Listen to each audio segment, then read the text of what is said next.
tinggal urangna bae ngaji ulah eureun-eureun bersyariat anu rapi. Ketika urang geus hebat syariatna hayang ningkatkeun ibadah, persilahkeunlah untuk bertoriko, tapi ulah waka bertoriko mun syariatna can rapi. Ketika torikohna geus mantap bakal dibere ilmu leduni ieu neh hakikat. Ialah wali Allah anu bisa Isra iraha bae, Mi'raj iraha bae, usul ilallah. Nu mantak urang bisa ziarah di ziarahan bae di urang Syekh Maulana Hasanuddin nyana bisa Isra, nyana bisa Mi'raj. Ketika nyana di ka Cirebon nyana leumpang jalan darat. Ketika leumpang nyana mangan peureum doang. Cak jara Gusti Allah abdi leumpang ka Cirebon capek, ja Gusti mah maha kawasa, dekeutkeun atuh Cirebon. Nyana peureum doang, beunta geus aya di Cirebon. Saya Maulana Hasanuddin tingali geura dina manakibna. Masyaallah kari. Begitu di Cirebon balik deui ka dieu, ya Allah ya Rabb, abdi mah embung jalan darat, hayang jalan laut bae. Lantaran jalan darat masuk ka panggih jeung macem-macem nu sepi mah jalan laut bae Gusti. Gaskeun ieu laut Gusti, nyana jalan laut di Cirebon tek naik eta naon gara-garana cai teuas ku Syekh Maulana Hasanuddin. Begitu leumpang di laut teuas kadeuleu ku nelayan-nelayan bahwa nyana leumpang di cai. Begitu kadeuleu ngadoa deui ka Gusti Allah, Gusti abdi embung kadeuleu Gusti, dekeutkeun ieu Banten. Didekeutkeun Banten ngalengkah deui ka Banten. Nu mantak di zarahan ge. Lamun Rusdi bisa lempang di luhur cai, wow, shooting aing, shooting ulah henteu, aing teu saha, wah, ujianna aing nu ngadoana, lamun nyana bisa di luhur cai, haju nyana ngadoa kos kitu, kula ngadoa, hei, hiu leg-leg,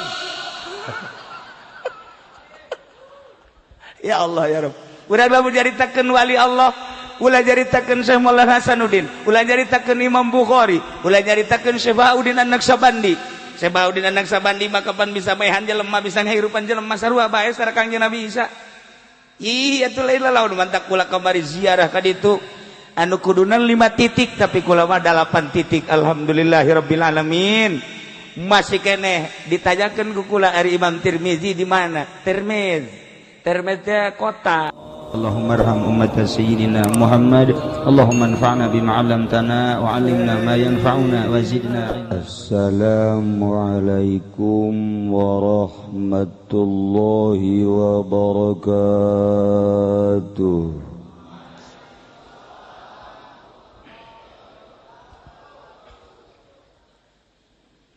Alhamdulillah.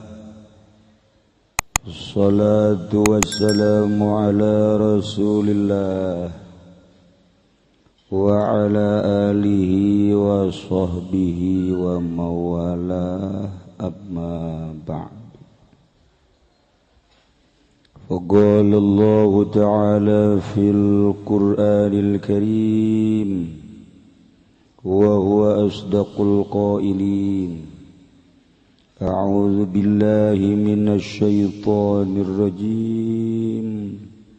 Wa dzakir fa inna dzikra tanfa'ul mu'minin. Langkung tipayun urang sami-sami nyanggakeun puja sinareng puji ka Gusti Allah anu Maha Suci. Uparantos masihan tina rupa-rupa nikmat ka urang sadayana, terutama nikmat anu kacida pisan ageungna nyaeta nikmat iman sinareng Islam. Shalawat sinareng salam mugia dilimpahkeun ka junjunan alam Kangjeng Nabi urang Kangjeng Nabi Muhammad sallallahu alaihi wasallam, katut ka para kaluargina oge ka para sahabat-sahabatna rawuh para tabi'in asbat tabi'ina al-mukarramun para alimil ulama para asatid Wabil khusus ka Kiai anu tadi parantos masihan hikmah Isra Mi'raj nu teu asing deui di kalangan masyarakat Kabupaten Tangerang, Serang, Pandeglang, Rengkas Betung. Ialah Kiai Haji Fudoli jeung Kiai Haji Jamaluddin. Tadi namaku Haji Agus Salim dek ditayekeun 7 kiai. Kiai Nurjaya, Kiai Abrori, Kiai Wahab. Ngan kukula di stop geus. Penting teuing. Urang doakeun mudah-mudahan kiai-kiai, ustad-ustad, santri-santri mudah-mudahan diparanjangkeun umurna. Dibere kekuatan ku Gusti Allah Subhanahu wa taala pikeun nyaangan alam jagat ieu. Para qori ti mimiti qori anu di bawah umur anu sedang datang ka anu kolot aya kabeh. Maksudna di samping bil barokah supaya tergugah urang anu can bisa maca Quran supaya daek maca Quran, supaya bisa nuges bisa supaya daek anu geus daek supaya mencerna makna-makna Al-Qur'anul Karim tur bisa ngamalkeun. Para tur pemerintahanana nu alhamdulillah Bapak Bupati diwakili ku Bapak Camat oge Bapak Lurah memang tama urang dieu ieu alhamdulillah hadir. Tokoh Banten anu ayeuna hadir alhamdulillah ialah Bapak Wahidin Halim. Kumna Bu Ibu Bapak-bapak anu hadir di ieu haflah anu kusim kuring dimulyakeun. Alhamdulillah ti awal tepikeun ka tadi kukula diamati cukup materi-materi hikmah Isra Mi'raj sangat cukup mentak ulama ieu ngadoa hungkul ngan eta aya kenang-kenangan dedeleuan di Uzbekistan. Jadi eta di Uzbek mah Masya Allah begitu berangkat ti dieu ke Malaysia, ti Malaysia ke Uzbekistan Tashkent, turun subuh, salat subuh, kemudian keluar ti bandara. Masya Allah cuacana sejuk, jelemana gareuli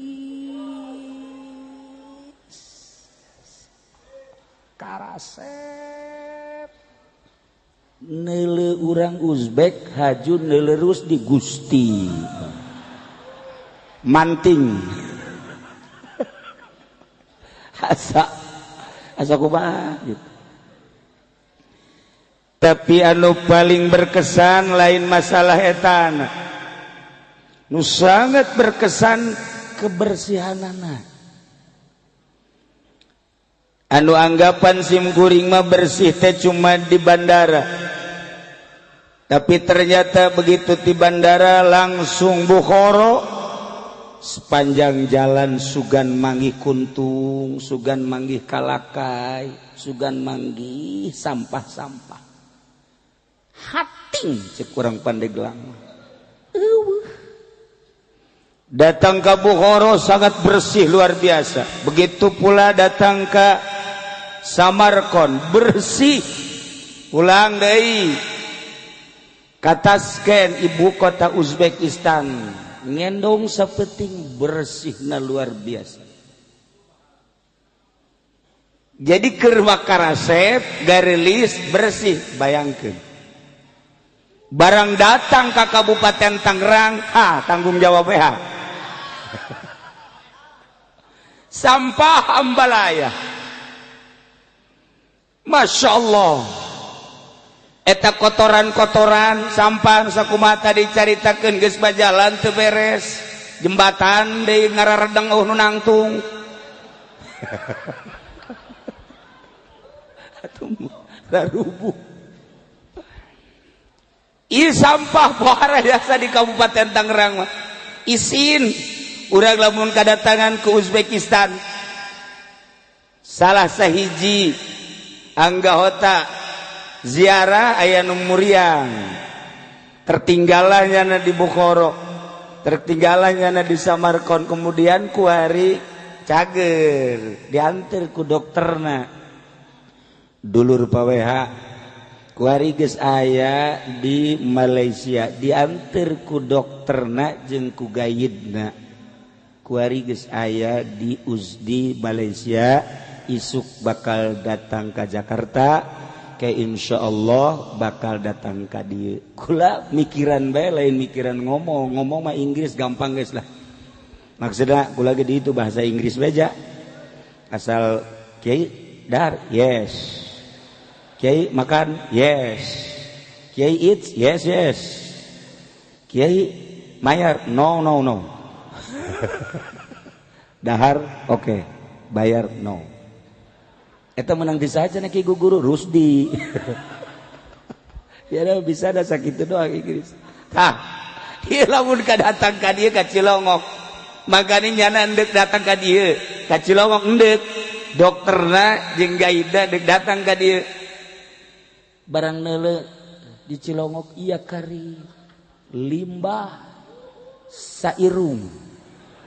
Sampah liput pada mikiran mah isin dia sebenarnya tapi gak geus kieu kaayaanana eueuh tajara acara-acara kieu teh bangsa jadi urang keur ngarokok ge kos di Singapura kitu ditungguan bae ku tukang sapu asal geusaan bae balangkeun cokot kunyana asupkeun eta geus budaya eta lah nu paling terkesan di Uzbekistan. Masya Allah. Tapi barang diamati ku kaula melalui pengamatan ahli sufi ngabersihan sampah zahir mah kecil tetapi nu paling sulit adalah lamun di otak urang aya limbah jeung sampah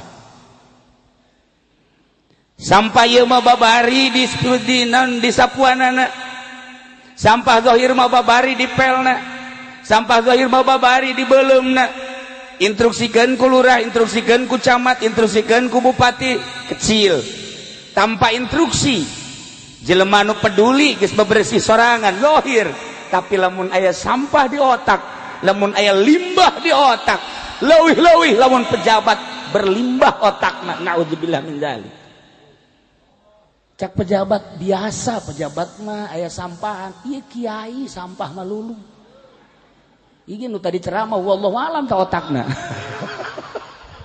maksudnya bersih apa ya sampahan tapi ayeuna mimik nama ya setengah lah yes micelan sampah nu aya di otak micelan limbah nu aya di otak paling sulit ulah sima neuleuh sorban ulah sima neuleuh udeng-udeng ulah sima neuleuh jubah sebab ku ari mah jelema berjubah ternyata preman udang-udangna gede luar biasa ban Vespa mah eleh tapi kadang-kadang menta-menta kan nyana ka bupati menta-menta kan nyana ka pemerintah ieu kan lu kitu ngaranna ngeres otakna sampah malulu tak justru melalui acara Isra wal Mi'raj yu urang bersihan sampah zahir sampah batin urang selaku ustad, ulang selaku kiai, yuk urang babarengan bersihan sampah nu aya di otak urang. Urang jadi santri, yuk urang bersihan. Urang jadi pejabat, yuk urang bersihan.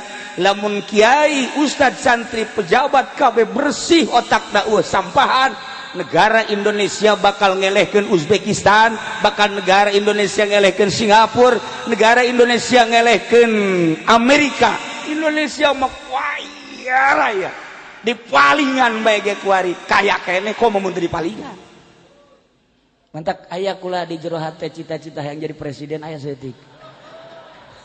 Tapi wakilna WH. Lamun lain WH embung kula mah. Misalna cenah ieu mah wakilna Rusdi bae. Teu hayang aing. Teu hayang geus nyaho jadaekna aing mah. Cenah Haji Masure bae leuwih teu hayang. Cenah ieu mah Haji Bahri bae wah berkat beak kabeh. Bong, ini mah WH daek. Mun WH jadi wakil masalah. Oh, jangan begitu cenah cek WH saya aja jadi presiden. Oh, tidak. Sebab pinteran aing nya na tuh. Ngan teu dikembangkeun doang. Nah, ya para jamaah kaum muslimin wal muslimat rahimakumullah. Kangjeng Nabi lahir di Mekah, diutus di Mekah. Satu acan diberangkatkan hijrah ke Madinah, Kanjeng Nabi diisrokeun sareng dimi'rajkeun. Kanjeng Nabi Isra Mi'raj teh ayatna geus jelas dibaca tadi subhanallazi asra bi 'abdihi lailan minal masjidil haram ilal masjidil aqsa. Budak leutik maca, pertengahan maca, kolot maca. Memang bagus dibaca, urang hartikeun. Tetapi nusa benerna Kanjeng Nabi diisrokeun teh ieu otakna geus eueuh sampahan, eueuh limbahan, hatena bening murni bersih. Lamun Kanjeng Nabi diisrokeun minal Masjidil Haram ilal Masjidil Aqsa, ku bersihna luar biasa, ku herangna ceples eueuhna naonan Kanjeng Nabi hiji we di jero qalbuna Allah, di jero otakna Allah, eueuh limbahan, eueuh sampahan. Hiber Kanjeng Nabi di luar alam nu ieu asup nyulusup ka alam cahaya Kanjeng Nabi. Bahkan galeuwihan batan alam cahaya. Moal kaharti ku adat akal anu teu terbuka Yahudi, Nasrani, kafir-kafir tetepieun. Iyalah Kanjeng Nabi ku murnina, ku bersina, eueuh limbahan, eueuh sampahan, kolbu jeung otakna. Kanjeng Nabi kaluar ti alam ieu. Lamun Kanjeng Nabi kaluar ti alam ieu, urang sebagai umatna apakah bisa? Atuh bisa. Bisa urang ge sarua kaluar ti alam nu ieu. Kaluar ti alam nu ieu plek. Ka mana cenah kiai? Ka WC bisa.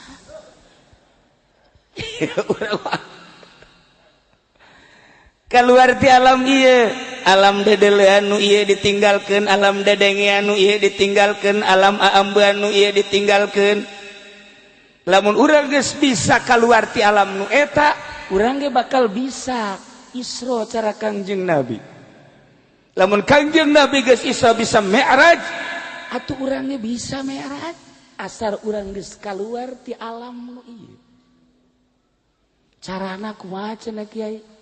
Limbahna jeung sampahna ulah aya di dieu. Coba-coba cenah Kiai kumaha carana? Lamun urang hayang jadi presiden, ulah aya coplokkeun. Mun urang hayang jadi sugih, jelema sugih, coplokkeun. Lamun urang hayang jadi kiai, kiai ge sarua ondo, coplokkeun.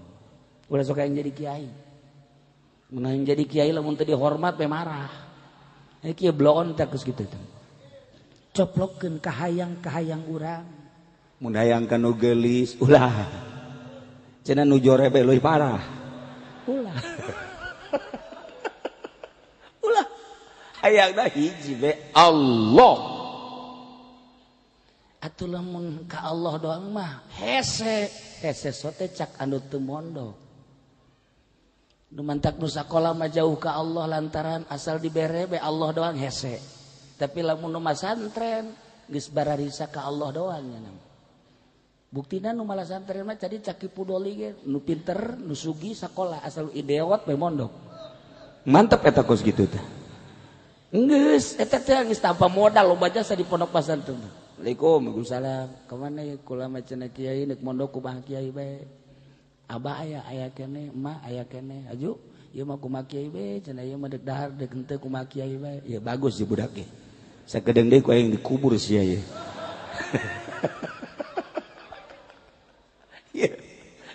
Ya, deuk ka Allah bae teh kudu boga ilmu. Ilmu nu deuk ka Allah bae lain babari. Jadi aya ilmu-ilmuna, urang boga presiden ku ari pinter.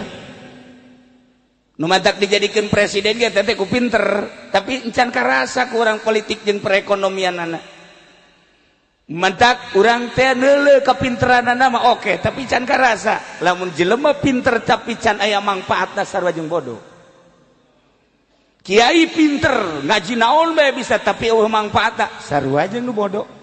Eta mah percis mun dina Quran diibaratkeun himar mamawa kitab. Di babawa bae himar berarti lok baca kitab. Kitab naon bae aya di punggungna dibawa ka dieu ka ditu tapi tidak maca teu beleuleun. Sarua jeung kiai otakna hebat. Pemikiranna hebat, ngajina luar biasa, tapi teu pernah diamalkeun percis kos himar mamawa kitab. Lamun kiai bae kos kitu pejabat ge teu sarua.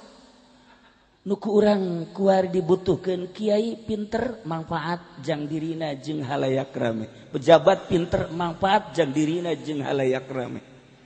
Nah, Kangjeng Nabi diisrokeun soteh sabada Kangjeng Nabi dipilih ku Gusti Allah kabersihanana. Ieu teh jang contoh pikeun umatna. Lamun umat teh bisa ngebersihan sampah-sampah, ngebersihan limbah-limbah, urang ge bisa isra keluar ti alam ieu.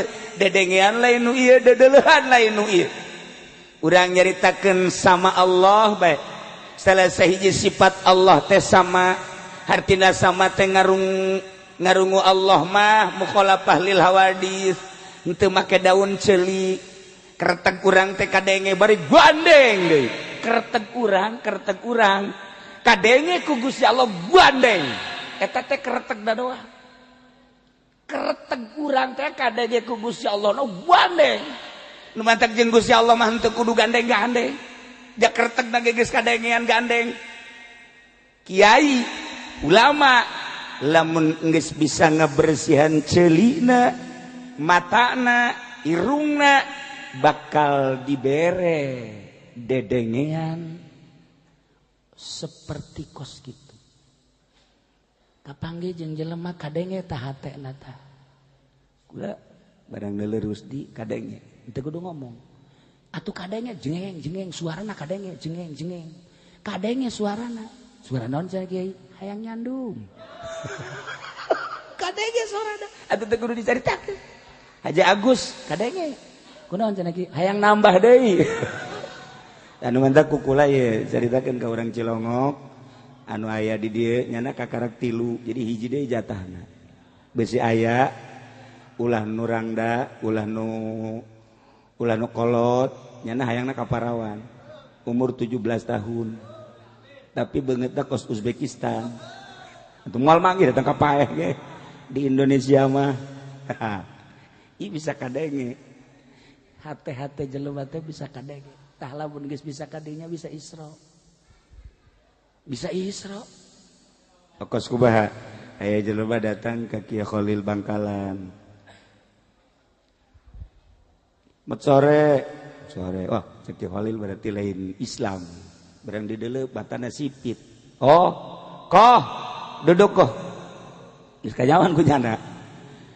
Engkau udah kedengeran nama saya dari jauh juga. Engkau pengen kaya ya? Iya. Kalau udah pengen kaya, ntar saya ngedoa aminin ya. Iya Kiai. Udah ketahuan nama saya. Ya amin. Eta Kiai Khalil ngadoana wawing awing awang awing awung amin sakina teh. Awing awung awing awang awing amin. Tekcor tekcur tekcir amin sakina teh. Wassalam. Alhamdulillah. Udah pulang sono. Sugi tadi doakan gitu doang deh. Si engkau bebeja be, wah, lu mending ke sono lu. Gua didoain sama dia awang-awang, wah ya gua. Kiai hebatnya saya. Kadenge lain disungut, lain di hate. Wali Allah makos kitu lain disungut, lain di hate. Hartina lain disungut, lain di hate. Sungut keur ngomong naon hate mah ka Gusti Allah. Lamun jelema hatena selalu ka Gusti Allah, mujarab, mustajabud da'awat. Beda jeung sungutna ngomong hatena ka mana meni, eta mah moal mustajab. Ambalayah teman kos kitu mah. Nah, Kangjeng Nabi dilempangkeun minal Masjidil Haram ilal Masjidil Aqsa lailan ti peuting. Makna lailan teh peuting, hartina peuting teh poek, hartina poek cek ahli tasawuf mah bodoh. Kangjeng Nabi diberangkatkeun bodoh jang contoh ka urang poek. Hartina ketika urang bodoh kudu berangkat. Kanjeng Nabi berangkat di tengah malam, yakni jang umatna ketika orang bodoh kudu berangkat menuju Gusti Allah. Ketika Mi'raj bakal menang cacaan, urang ge ketika Mi'raj bakal menang cacaan. Apakah orang kudu nuturkeun Kanjeng Nabi minal Masjidil Haram ilal Masjidil Aqsa haju Mi'raj ka luhur? Moal bisa. Tamah khusus jang Kanjeng Nabi. Jang umatna urang bisa Isra kuari, Mi'raj kuari. Isra sakahayang urang, Mi'raj sakahayang urang. Asal urang nyaho carana. Ketika urang geus bisa bisa Isra, Mi'raj ka Gusti Allah bisa. Waliullah iraha hayangna Mi'raj ka panggih jeung Gusti Allah. Di mana bae teka kurung ku waktu, teka kurung ku zaman. Masyaallah. Nah, singkat bae tadina kula rek nyaritakeun perjalanan Kangjeng Nabi melalui ahli thariqah jeung ahli tasawuf lantaran jamna jam 12 hasilna bae hasil Isra kapanggih jeung Gusti Allah, hasil Isra Mi'raj kapanggih jeung Gusti Allah dibere oleh-olehna salat. Sakumaha tadi ieu urang mah kabeh ge ahli salat. Ketika orang jadi ahli salat berarti jadi ahli Allah. Ketika orang geus jadi ahli Allah moal dikamanakeun ku Allah surga. Mantak iya orang kukumpulan jeung ahli sorga. Alhamdulillahirabbil. Eta mah cenah aya nu maling hiji dua ka neraka heula. Sakitu doang. Ieu salat hese. Sebab di zaman Imam Hanafi aya muridna pedagang. Begitu ta pedagang leungit duit bebeja ka Imam Hanafi. Assalamualaikum. Waalaikumsalam. Aya naon mama abdi ieu minta tulung ka mama. Aya naon hasil dagang duit dikumpulkeun dina bungkusan. Haju bungkusan tersebut ditenden wallahu alam di mana kula nendeuna Gusti teangan imah meja lamari teu kapanggih. Terus ke dapur-dapur ka imah babaturan teu kapanggih geus 2 poe kula neangan duit teu kapanggih. Ieu mah minta pangdoakeun ka mama supaya kapanggih coba mama. Oh, cek Imam Hanafi penting mah tahajud bae nya. Osok tahajud tilu. Carang ya kan. Penting tahajud aya kapanggih mah. Mangga. Ngan tahajudna mimiti sare aju jam 12 hudang mun kira-kira teu bisa hudang minta panghudangkeun ka pamajikan insyaallah di jam 12 tahajud terus tepikeun ka jam 4 rakaatna geus ulah dihitung apakah eta teh 20 rakaat atau 50 rakaat atau 100 rakaat di jam 12 datang ka jam 4 berarti sabaraha jam hiji, 2, 3, 4 jam. Ge gapanggih. Masya Allah, hatur nuhun cenah kiai petunjukna kukula bakal jasa dilaksanakan. Sok laksanakeun. Insyaallah kapanggih. Nya. Mangga. Balik jana ka imah langsung ngadaguan maghrib, jas maghrib terus sare hudang lah jam 12. Mandi, wudu, kacai, salat tahajud. Sholli salat tahajud. Allahu akbar. Selesai 2 rakaat. Sholli sunat tahajud. Allahu akbar. 2 rakaat. Sholli sunat tahajud. Allahu akbar. Horenganan duit nyelepe aing inget di tukangan himah cek teh. Masya Allah, alhamdulillah rabbil alamin. Hari tak kene beres salam-salam terus ke dapur aya di sisi yes ya alhamdulillah beres dah hees besok-besok bebeja. Waalaikumsalam. Cek Imam Hanafi teh kapanggi jam sabaraha kapanggihna? Kula jam 12 langsung tahajud 2 rakaat 3 rakaat genep rakaat kapangi aja terus ente tahajud ente cek ya cek Imam Hanafi tah kos kitu salat siapa hampir sarua jeung panitia masjid kos kitu kabeh salat itu salat urang mah asal geus kapangi we pamaksudna eureun salat urang mah tah cek Imam Hanafi hesena salat cacak-cacak anjeun ieu murid kula komo meureun di tahun 2015. Tujuan sholat teh macem-macem aya nu hayang laku ieu hayang naik ieu hayang naik itu asal enggeus be hasil eureun sholatna. Cek Imam Hanafi atuh lain diteruskeun tah tahajud geus kapangi mah kapangi bae isuk tahajud moal cek cenah ya geus kapangi. Gitulah para jamaah gambaran sholat urang lamun nyaritakeun sholat urang hampir rata-rata kos kitu tapi lamun geus boga rasa sholat eta bahwa ieu gerentes hate urang kadenge ku Allah bari kadenge na lain laun-laun gandeng ku Gusti Allah kadenge tengetkeun ngajina tengetkeun kareteg hate urang kadenge ku Gusti Allah bari kadenge na gandeng cak Gusti Allah geus lamun kadenge na gandeng ku Gusti Allah isin amat lamun urang ngreteg hate luar daripada ridho Allah sok gerage regepkeun. Encan belajar sholat sakumaha ahli sholat belajar sholat teh kudu ditalkin sarua bae okos zikir meremkeun dunia ceuli pareuman ceuli cocokan ulah ngadengeunna naon mun aya mah neangan timah kadegeun tak itulah para jamaah kaum muslimin wal muslimat rahimakumullah belajar sholat secara zahir mah gampang ngadegna nu rapi rukuna nu rapi itidalna nu rapi sujudna nu rapi julusna enteng ketika orang boga kasakit cara paweha sampeanana teu sehat atuh sabisana urang atawa jelemah teu bisa nangtung sabisa urang zahir mah gampang tetapi ngahadirkeun Gusti Allah aya di jero kolbu ieu lalu hese praktekna saeuti lamun Gusti Allah diberangkatkeun minal masjidil haram ilal masjidil aqsa berarti ti masjid horenganan awak urang teh cek ahli thariqah mah masjid geus urang deuk Isra ulah dagangan masjid awak urang masjid. Paling hebat masjid adalah Masjidil Haram sebab di Masjidil Haram aya Baitullah di awak urang aya Baitullah ciptaan Allah. Mana ciptaan Allah? Qalbu.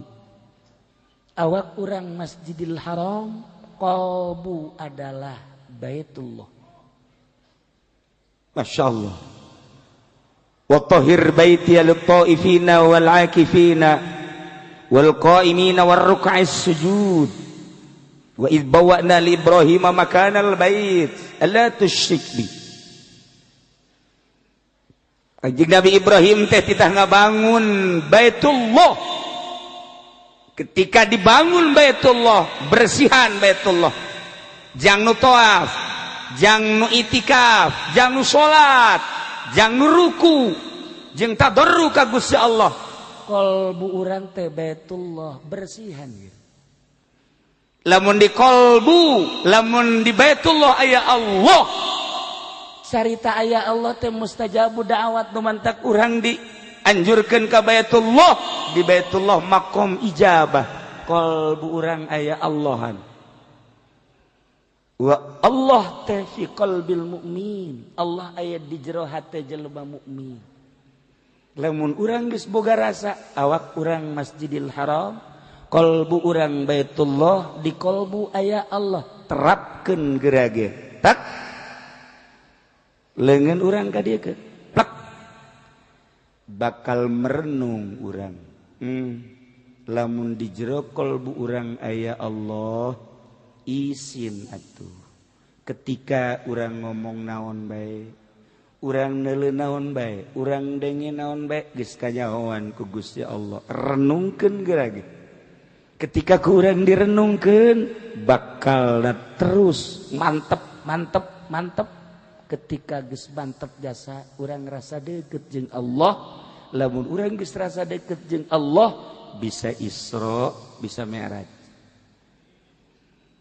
ieu kan sakadar globalna doang lantaran geus penting insyaallah iraha deui waktu urang lanjutkeun tentang kedekatan diri urang jeung Gusti Allah melalui aturan Isra Mi'raj kakarak Isra ketika urang Mi'raj ka Gusti Allah ngami'rajkeun roh urang sabada ditoapkeun di qalbu urang roh urang bisa ngalayang Mi'raj ka Gusti Allah nu mantak aneh ketika kaula di Imam Bukhari beres ziarah Habib Lutfi nelpon ke Haji Agus cek Habib Lutfi ya Salim lihat orang pakai bawa tongkat enggak Haji Salim bingung nanya ke kula kiai telepon jenati Habib Lutfi kapangijeng teu make tongkat cih Habib Lutfi mah teu neuleuh teu milu ka Uzbekistan tapi nyahoeun kula kapangijeng jelema nu make tongkat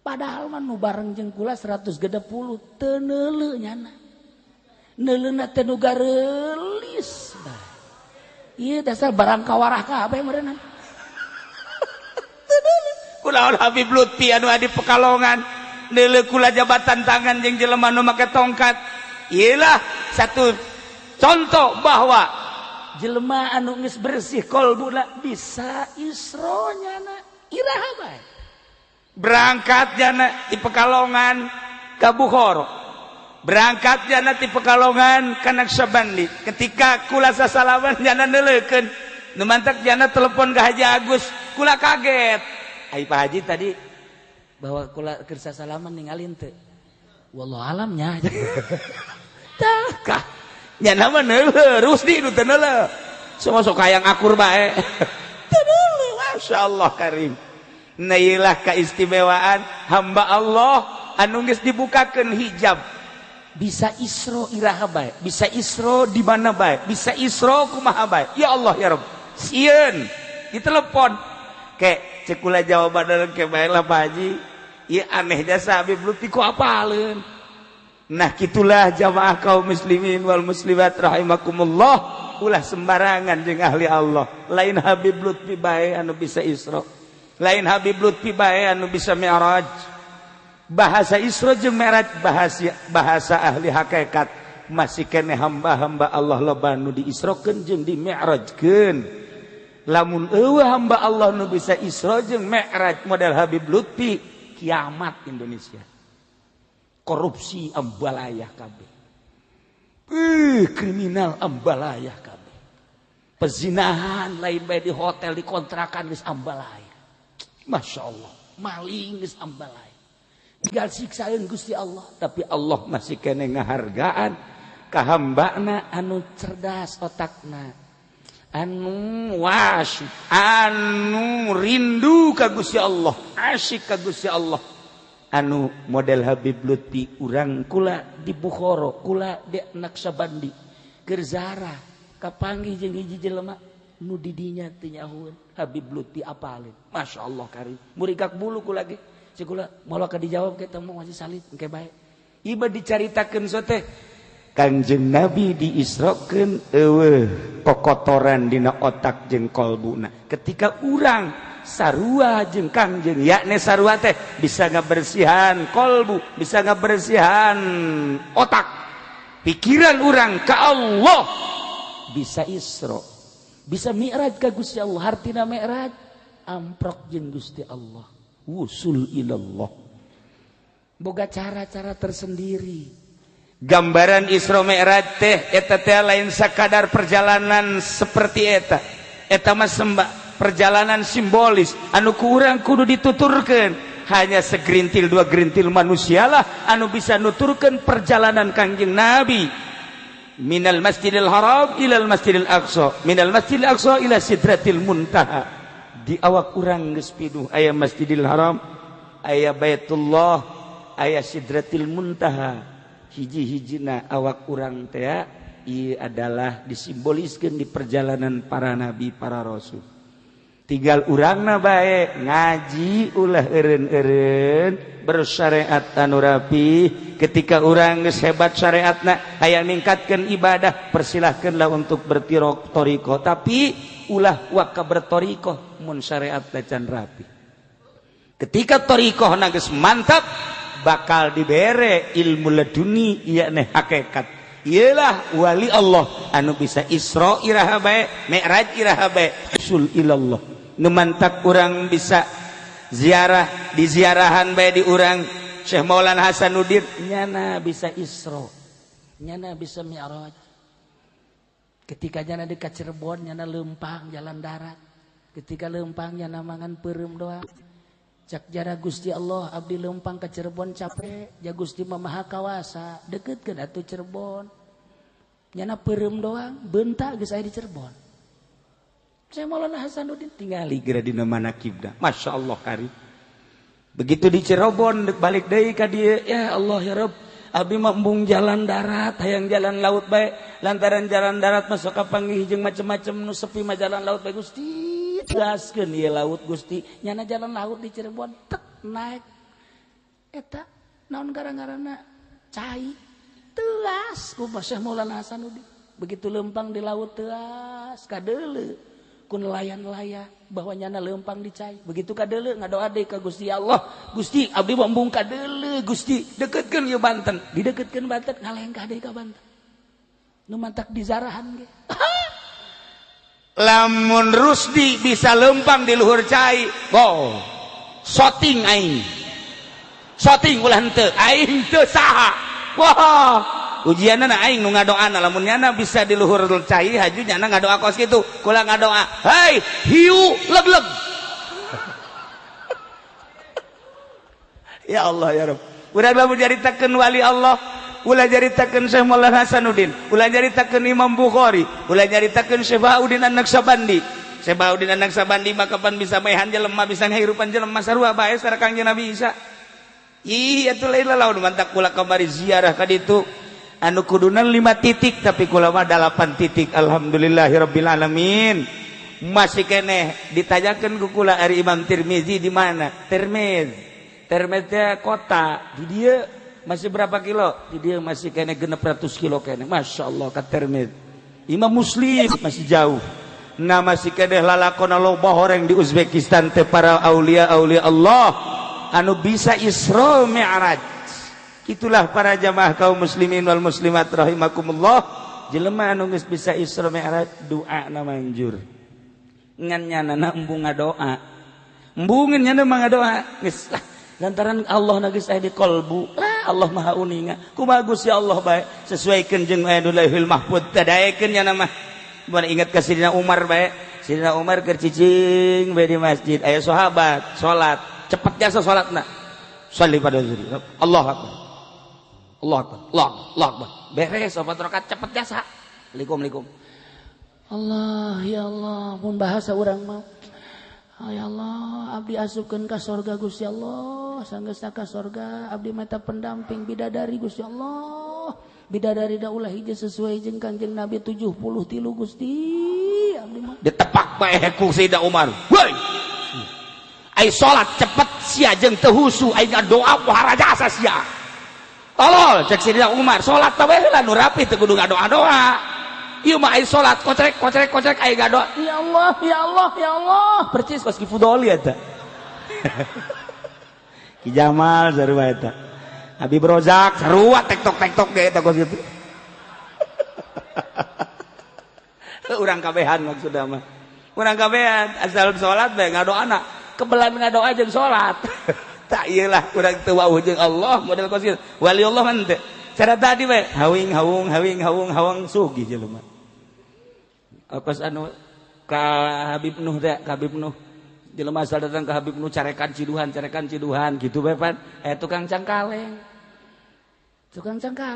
di Cianjur datang kadinya ziarah ke Habib Nuh ku Habib Nuh ditampilin jager asal ngomong jager ratunya dah kanyerian balik barang balik dagang cangkaleng na Masya Allah lakulah luar biasa laku jasa geus bah kiloan kintalan tonan gede sugih jasa mantak jakjana saya mun hayang sugih maningan ka Ang Nuh menta ditampilin geus ya beratang ka ditu ang tampiling ang tampiling atuh ang seuri bae ta tampiling nawali lain lala ciduh nawali lain lalaga aya eta anu di dieu teh anu kukula sok dicarita gentung kedat teh masyaallah pohara nah iyalah para aulia Allah nu mantak si hade jeung wali mah dicarekan kudu tiis teh bertiis tampiling kudu tiis sebab lain sa tampiling-tampilingna nyana gerakna meunang ngagerakeun Allah gitulah para jamaah kaum muslimin wal muslimat rahimakumullah dicukupkeun sakieu insyaallah urang sambung ke urusan Isra jeung Mi'raj anu datang ka wusul ilallah. Itulah para jamaah kaum muslimin wal muslimat rahimakumullah aya harewos cenah ieu mamanawianan urang Isra minal Masjidil Haram ilal Masjidil Aqsa na ieu keur ngabangun masjid nu ikhlas anu ridho neangan ridho Allah insyaallah urang sugan bisa babarengan jeung para wali-wali Allah Subhanahu wa taala jeung para ahli-ahli Allah Subhanahu wa taala anu mawa duit dipersilakan yuk orang babarengan salatullah salamullah ala rasulillah salatullah salamullah ala yasin habibillah tawassalna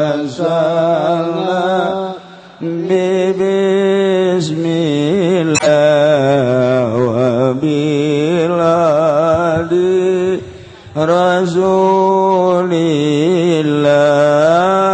wa kulli mujahidin lillah bi'alil badri ya Allah salatullah salamullah ala rasulillah salatullah salamullah ala yasin habibillah Allah Allah salamullah ala rasulillah salatullah salamullah ala yasin habibillah azalna bismillah biladi rasulillah wa kulli mujahidin lillah bi ahlil badri ya Allah zalimil ummah minal afati wa nikmah wa min hamil wa min gumma bi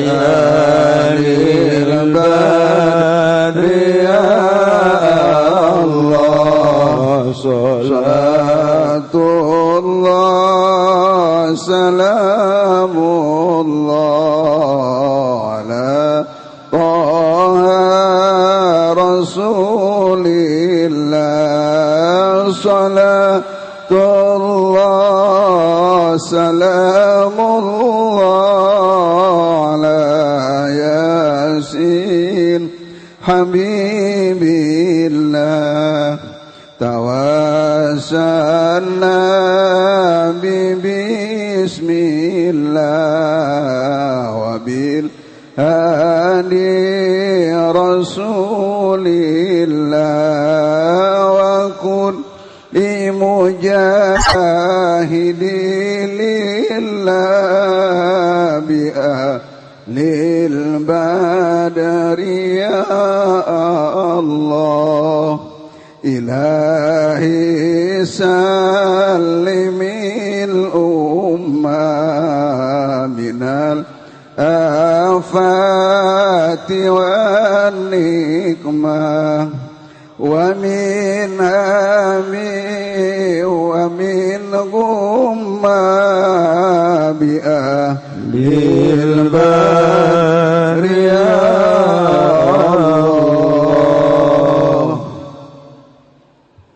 Urang ngadoa ka Gusti Allah kahiji mudah-mudahan urang dijadikeun umat Kangjeng Nabi urang jadi umat anu bener pake karido ku Kangjeng Nabi syafaatan jaga ku Kangjeng Nabi di bawah bendera Kangjeng Nabi urang babarengan menuju surga Allah Subhanahu wa taala. Dosa-dosa orang mudah-mudahan dihampura dibere daek ibadah ka Gusti Allah taat ka Gusti Allah taat ka Rasulullah. Allahumma salli wa sallim ala sayyidina Muhammadin fil awwalin wal akhirin wa barik wa sallim wa radiyallahu ta'ala an sayyidatina ashabi sayyidina Rasulillah ajma'in. Ya Allah ya rabbal alamin. Allahumma arham ummat sayyidina Muhammad. اللهم اجبر أمة سيدنا محمد اللهم أصلح أمة سيدنا محمد اللهم فرج عن أمة سيدنا محمد صلى الله عليه وسلم اللهم انفعنا بما علمتنا وعلمنا ما ينفعنا وزدنا علما ويقينا وزدنا علما ويقينا وزدنا علما ويقينا والحمد لله على كل حال ونعوذ بالله من كل حال أهل النار. ربنا تقبل منا إنك أنت السميع العليم وتب علينا إنك أنت التواب الرحيم. صل وسلم على جميع الأنبياء والمرسلين والحمد لله رب العالمين. والله الموفق إلى أقوم الطريق. والسلام عليكم ورحمة الله وبركاته. وعليكم السلام ورحمة الله.